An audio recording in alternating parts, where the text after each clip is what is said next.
নাই, কানে ধরে বলতেছি আর কখনো আসবো না। আসসালামু আলাইকুম, ওয়েলকাম ব্যাক পারবে তুমি নতুন একটা ভিডিও। সবাইকে স্বাগতম। আজকে আমরা যাব হচ্ছে নাটোর মিনি কক্সবাজার পাটুল। তো ওইখানে যাওয়ার জন্য আমার কাছে আছে 1000 টাকা। তো আমরা দুইজন আসি, দেখি 1000 টাকায় কমপ্লিট করা যায় কিনা। আমরা বাগেট বাজার হতে ইজি বাইকে করে বনপাড়াতে যাই, যেখানে দুজনের ভাড়া পড়ে 60 টাকা। আমরা তাড়াতাড়ি করে তার ভাড়াটি দিয়ে আবার বাসের উদ্দেশ্যে বেরিয়ে পড়ি, কারণ হচ্ছে বনপাড়া থেকে নির্ধারিত সময় বাস ছেড়ে দেয়। ভাগ্য ভালো হওয়াতে আমরা একটা রানিং বাস পেয়ে যাই, যেটা আর কিছুক্ষণের মধ্যেই চলে যাচ্ছিল প্রায়। তো আমরাও আর দেরি না করে বাসটাতে উঠে বসি। বনপাড়া বাজার হতে নাটোর মাদ্রাসা মোড় অব্দি দুজনের বাস ভাড়া ছিল 80 টাকা। অপরদিকে সিএনজিতে গেলে আমাদের 100 থেকে 120 টাকা লাগে। যেহেতু আমরা এই ট্যুরটি অতি অল্প টাকার মধ্যে শেষ করতে চাচ্ছি, তাই আমরা যত সম্ভব হয় কম টাকা ব্যবহার করে চলার চেষ্টা করব। মাদ্রাসা মোড় এসে আমাদের আর বেশিক্ষণ সময় অপেক্ষা করতে হয়নি। বাস থেকে নেমেই আমরা পেয়ে যাই আরো একটা সিএনজি। যাত্রাপথে আপনার আকর্ষণ করবে নাটোর জেলা প্রশাসকের কার্যালয়, Natore DC park, Shankar Gobinda stadium, এছাড়াও নাটোরের ঐতিহ্যবাহী হেলিপ্যাড মাঠ। দীঘাপতিয়ার সামনে থেকে আমাদের গন্তব্য 7 থেকে 8 কিলোমিটার প্রায়। প্রকৃতির বুক চিরে আপনাকে নিয়ে ছুটে চলবে আপনার নির্ধারিত স্থান মিনি কক্সবাজার তথা পাটুল। Welcome back. এখন আমরা অবস্থান করছি পাটুল বাজারে। শুক্রবার হতে অসম্ভব পরিমাণ জ্যামজটের সৃষ্টি হয়, যেটা সামাল দিতে আইন শৃঙ্খলা বাহিনীও রীতিমতো হিমশিম খাচ্ছিল।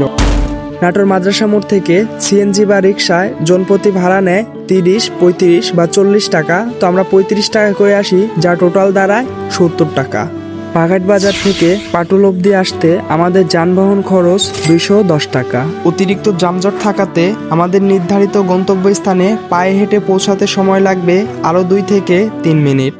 প্রথমবারের মতো আমরা পাটুলে গিয়েছিলাম। এর আগে আপনারা কখনো গিয়েছিলেন কিনা অবশ্যই কমেন্ট করে জানাবেন। এছাড়াও আপনাদের দোয়া ও ভালোবাসায় আমাদের ফেসবুকে 1K ফলোয়ার্স ডান। এরই ধারাবাহিকতায় আমিও আমার ভিডিও সংক্রান্ত যে কোনো প্রশ্ন থাকলে করতে পারেন। আশা করি আপনার কাঙ্ক্ষিত প্রশ্নের উত্তর দিতে পারবো ইনশাআল্লাহ। ভিডিও করতে করতে সামনের দিকে আগাচ্ছিলাম, হঠাৎ দেখি সামনে পানি। তো যদি ক্যামেরাটা উপরে না উঠানো থাকতো তাহলে আমরা পানিটা খেয়াল করতাম না, পানিতে ভিজে যাইতাম। অনাকাঙ্ক্ষিত মানুষের চাপ থাকাতে নৌকাগুলো সামনে আসতে পারছিল না। যাই হোক, আমাদের আর কিছু করার নাই, আমাদেরই আগায় যাইতে হবে। তো এত পরিমাণ মানুষ ছিল, নৌকা পাওয়াও টাফ হয়ে যাচ্ছিল এক পর্যায়ে। তো আমরাও জুতা খুলে তাড়াতাড়ি করে পানিতে নেমে পড়ি, যে নৌকা হাতছাড়া করা যাবে না, সন্ধ্যা হয়ে। ভিডিও করার নাম করে জুতাটা আমি সবার সামনে রনির কাছে দিয়ে দিই। তো রনি আবার আমাকে বলছিল যা করলে জীবনে উপরে গেলে। যাই হোক, আমরাও ঝটপট করে নৌকাটাতে উঠে পড়ি, কারণ হচ্ছে এখানে নৌকা পাওয়াটা প্রচুর পরিমাণ টাফ ছিল। শুক্রবার হওয়াতে প্রচুর পরিমাণ মানুষের ভিড় ছিল, যেখানে হচ্ছে একটা নৌকা উঠতে সর্বোচ্চ 10 থেকে 15 মিনিট সময়ের মধ্যে নৌকাতে 70 থেকে 120 জন মানুষ হয়ে যাচ্ছিল। কি অবস্থা, খুবই খারাপ।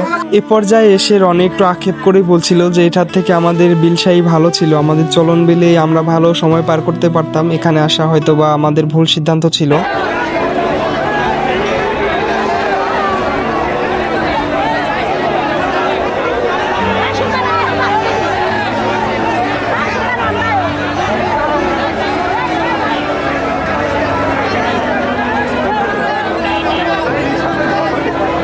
এইটা হচ্ছে ওইখানকার ঘাটপাড়ের পরিস্থিতি। আমার মনে হয় যে যারা ফ্যামিলি নিয়ে যাবেন তাদের শুক্রবার ও শনিবারটা অ্যাভয়েড করাই উচিত, কারণ ছুটির দিন হওয়াতে প্রচুর পরিমাণ মানুষের ভিড় জমে। অনেকেই নৌকা পাচ্ছিল না বিধায় এক নৌকাতে গাদাগাদি করে উঠতে গিয়ে অনাকাঙ্ক্ষিত বেশ কিছু ঘটনাও লক্ষণীয় ছিল। আবার এখানে বেশ কিছু সচেতন গার্জিয়ানকেও দেখা যাচ্ছিল, যারা ছোট ছোট বাচ্চা নিয়ে এত সব কিছুর মধ্য দিয়েও অনেক স্বাচ্ছন্দ্যেই নৌকাতে ভ্রমণ করছিল, যা আসলে সচেতন না হলে এগুলো করা সম্ভব নয়। এ পর্যায়ে আমাদের নৌকাটাও ছেড়ে দেয়। 0 পয়েন্ট সহ আমাদের 4টা গ্রাম ঘুরে দেখাবে, যেটাতে আমাদের জনপ্রতি ছিল 50 টাকা। টোটাল দুজনের 100 টাকা। দেখা হচ্ছে পরবর্তী ভিডিওতে। ভালো থাকবেন সবাই। আসসালামু আলাইকুম।